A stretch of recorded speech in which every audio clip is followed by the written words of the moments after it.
Good evening, ladies and gentlemen. I'm Meadsyreplays and welcome back to the channel. Today we are going to watch some E3 replays, and all three of these E3 replays are truly amazing. The tank itself is fantastic. It's one of my favorite tier 10s. It's so really strong. It's troll. Since Wargaming buffed it, they buffed the speed. It has literally become OP. It used to be the worst tank in tier 10 by a long way, but all Wargaming had to do was give it some speed, and now it is just absolutely fantastic. Very strong to deal with, very difficult to deal with. Got a nice speed now, 35 kilometers an hour. Got a lovely gun and lovely armor. The best thing about this tank though is that hatch on top. So many people don't realize that is not a weak spot, and most of your bounces will come from that hatch because people don't know it's not a weak spot. They think it's a weak spot, so they shoot it, and you just get so many bounces because of it. So today we've got 3 replays. Each replay is, the next replay is better, so it gets better and better and better, and they really are decent replays. So first up we have Greg, and he's on Normandy map. He's pushed the left side. He's not camping at the back. I mean, the best thing about the E3 is there's so many different ways that you can play this tank. It's not kind of like a grill or a Jaegeru where the best place for that is at the back. The E3, you can play it as a heavy. You can play it as a TD at the back, no problem, which we are going to see in the next game. But the majority of the time, because of the armor on the tank and the speed, I mean, you go faster or just as quick as an E100 now in this tank. But the E100 doesn't have the armor like this to go with the gun and the speed. And this battle here, watching Greg, it shouldn't be a win. It shouldn't be a win. And I know what a lot of you are going to say. It's noob teams, blah blah blah. I get it all the time when I have some decent replays go on. Some people like to say that they can do that with a team like that. Well, go do it. Go do it. Go get the damage that these guys are going to pump out. I mean, this is not the best damage game in the world. The next game's not the best damage game in the world, but the next game after that is pretty decent damage. Well, they're all decent damage, but it's even better.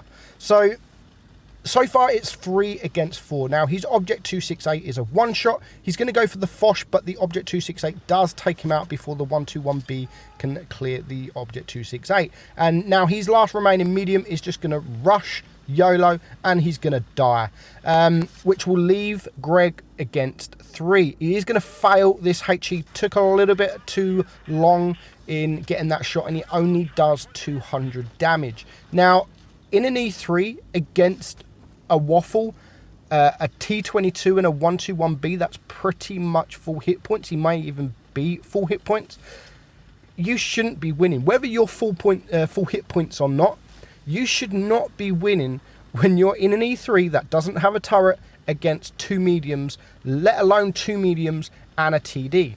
But Greg is going to pull it off. He gets a nice bounce there, and he is going to get that HE roll into the waffle. But now he has a problem. He has a T22 in front of him, and he has the 121B at the side. So in this kind of situation, you shouldn't be winning this. You should not be allowing the E3 to face you. By all means, do not let an E3 face you, especially if you are in a medium tank. You need to get behind. It's got a nice gun. It's going to be almost impossible. It's not impossible, but almost impossible for you to be able to pen it. I do like what this 121B does here. He is going to come in at a different direction. He's going to take a shot. He is going to take a shot, but he now knows that the E3 is a one shot. And there's really, in the position that E3 is at, there's only one thing that this 121B can do, and that is try and get around. And he almost pays it off, and that's a lovely track. But unfortunately, he just could not quite get behind him. He needed to get behind him, and it was a matter of inches, literally inches. He brings him down to 9 HP, and again, he's doing the right thing here. He knows he can't pen, so he's going to shoot the HE, but unfortunately, the HE doesn't pen, and Greg manages to get the win. Very nice battle. 4,100 blocked damage, and to go with that, he got almost 6,000 damage. That is a ratings game as well. He gets the Ace, Top Gun, High Caliber, Radleys, he gets the Kolobanov, he gets the Steel Wall, and he gets 71 rating points. Well worth it. Well earned as well. So thank you, Greg, for sending me that in. Next up, we're going to have a bit of a campy game, but there's nothing wrong with that. You can do that. And I mean, if you camp at the back, if you're a sniper in the E3, it does make it very difficult for those enemy tanks to be able to pen you because of the distance. It is a very hard pen. This game, we're going to watch Travis and the Bear Nose from the Vibe clan. Great clan, very nice clan. Got some great people in the clan, and they're going to have a really nice battle to go with it. So we're watching Travis here, and he is in the E3. And of course, this map, you have either side of the map, you do have these TD spots. And he's just done exactly what I would do and blind shot that corner. And luckily, the Death Star, he must have only just missed that Death Star by millimeters. Unfortunately, he didn't get the pen, but now we have an IS-4 that has come in the open. He does get a nice track shot there. I'm very surprised it did pen, but I love what he's doing here. He is using that building. He knows that the Death Star's at the back. He knows he was going to get spotted, so every time he shoots, he is going to use this hard cover. So he's going to poke out, and he's going to get a bounce from the IS-4, and then he's going to get back into cover. Now, it's going to be very difficult for the Death Star to be able to penetrate him from here. And the Death Star knows that, so the Death Star is going to start shooting HE. Another bounce there, and then the 328 damage from the Death Star, HE damage. So, not too bad at all. And he now knows that the Death Star is on a long reload, so he can, again, poke out, get the shot on the IS-4, put him down to a one-shot. Again, he knows he's going to get spotted, so he's just going to back up behind this building. And it works out really well, because by the time he's reloaded, he's pretty much reset his camo. Nice shot there, 603 on the E100, puts him down to a one-shot with his teammates taking him out. And again, while he's on a reload, he is not taking any chances, and he is hiding behind the building. Unfortunately, the mediums to the left have kind of been overrun.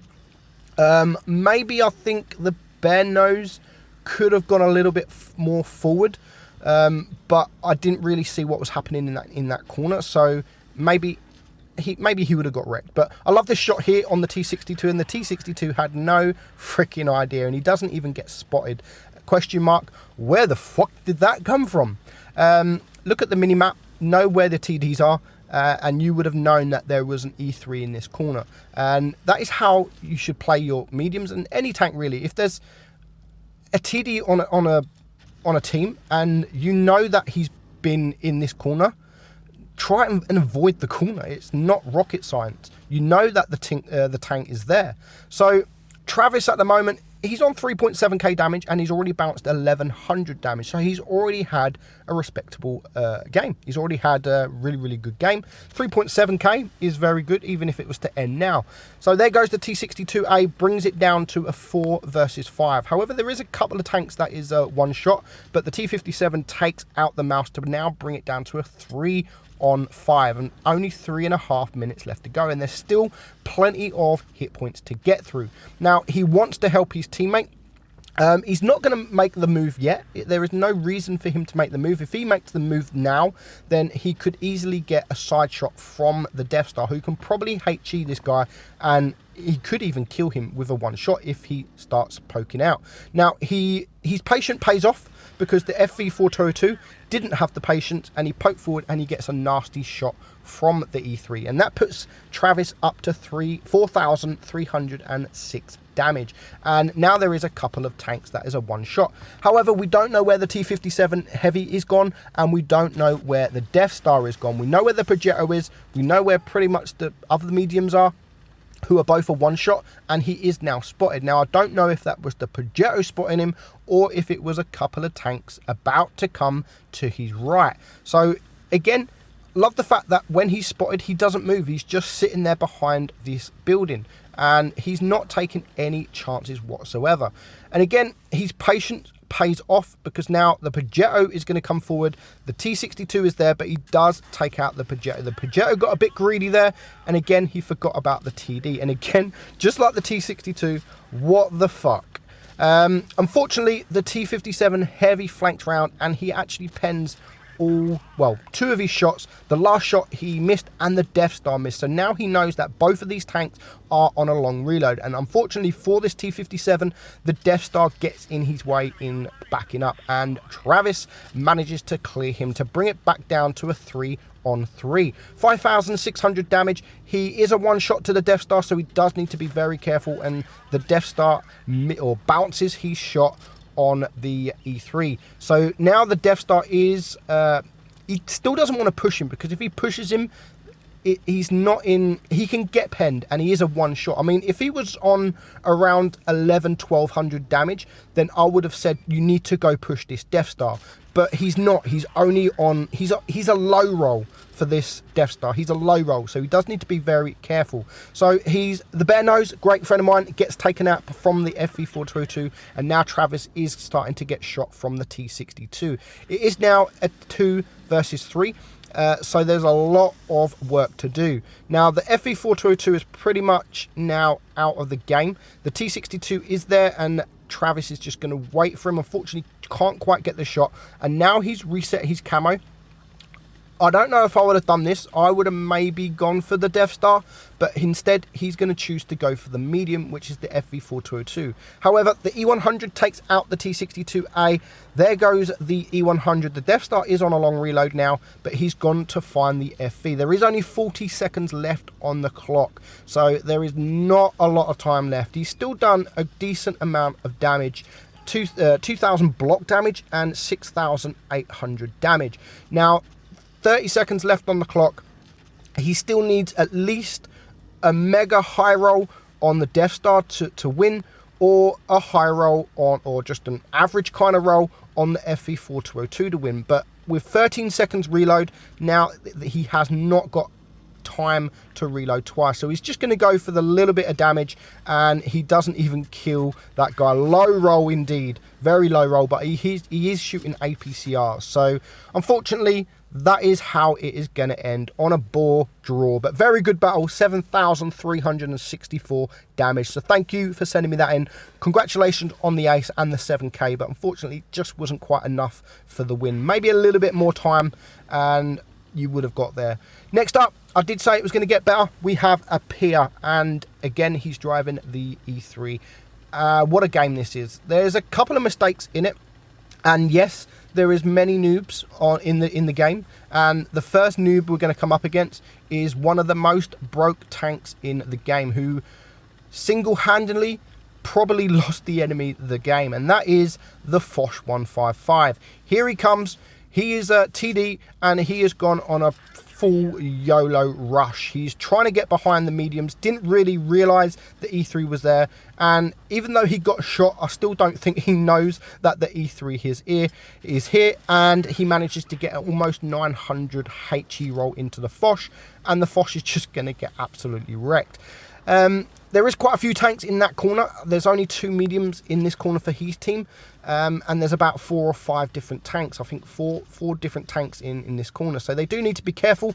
Stupidly, the E50M comes out sideways. Like, don't come out sideways. Even if you think you can take out a tank, don't come out sideways, because he's just absolutely got wrecked. And here comes the Leopard, who does exactly the same thing, and luckily Pia gets the low roll. But there goes the mediums on his team. Now he has 3 tanks to deal with in this corner. But luckily his grill comes, and again his grill was just like the Foch, and he's just gone full YOLO, and he's just, I want to take these mediums out, and he doesn't care that he's got no armor. Now the Object 268 did the right thing there. He knows he couldn't get the penetration, so he's just splashed him with HE and done over 300 damage. You should do that more often. If you can't get the pen and you've got a big caliber gun, just shoot it with HE, because you're still going to do up to 500 damage just with the splash. Now, the grill has taken the attention of the Object 268, which is fantastic for Apia because he can now just get some free damage. And the grill's just going to get wrecked. He's going to bounce his next shot on the Object 268, and that will allow the Object 268 to take him out. But Apia is just about to reload, and he takes out the Object 268, putting him up to 3,700 damage. Now, there goes the E100. His other heavy is going to die very quickly. So that now leaves a 1 versus 4. There's still plenty of hit points to get through. Loads of hit points. There's a full health VK. There's almost a full health grill, or half health grill. Almost a full health IS4 and a one-shot Leopard PTA. And again, when you're alone against an E3 and there's 4 of you, it should never be a win. I mean, this Leopard, how stupid. Why not let someone else, why not wait for your heavies to come? There's still 4 minutes on the clock. What's the rush? What is the rush? And he, again, has just helped his team to lose the battle. He should have just waited, be patient, even wait for him to shoot the grill, because now he's in the open. It wouldn't have been too difficult for the Leopard PTA to get behind, and there would be nothing Apia can do. But instead, he takes both tanks out. Lovely high roll on the grill to take him out. Just when you need a high roll, he gets a high roll. And now he is up against the VK. Not sure yet where the IS4 is. And again, this VK is a stupid player. He's going to miss his shot here, but him missing that shot actually gives this VK some confidence, and he was just like, well, he's missed me from there, let's just go forward and hope for the best. Stupid decision from the VK, because he's not going to be able to pen the E3 from here, and he's actually shooting him with HE. Apia's only got 600 block damage this game so far, and that was from the HE from this VK, and the second shot from the VK was HE, which just didn't go nowhere near the tank. So saving his hit points, he even shoots APCR there, or Pramo, and he gets the bounce. And perfect time for him to reload, and he's going to take out this VK just in time for the IS4 to get to him, and he has time to just slightly angle and get that bounce. So now the tables have turned. He's on nearly 1,600 hit points. He is going to get a shot on the IS4, and it is his battle now to lose. There is no way that he should be losing this battle. Now, just look how easy the IS4 is to pen with this gun. It's great tank, fantastic tank. If you haven't got the E3, I definitely recommend you go and buy the E3. It is absolutely an amazing, strong, fun tank to play. Now, he does miss that shot there, and he does get penned, but it is going to come to an end. 2,250 block damage. He might block one more shot, but he is going to take out the IS4. He does indeed for his 5th kill. 1 against 4, and he manages to pull it off. 8,500 damage. Top gun, high caliber. He gets the Radleys, and he gets the Kolobanov. So thank you guys for sending me that in. That is the E3. Such an amazing tank to play at the moment. I hope you all enjoyed it. Hope you enjoyed it live, those that are watching it as a premiere. I'm Meadsy69, and I'll catch you soon. Bye-bye.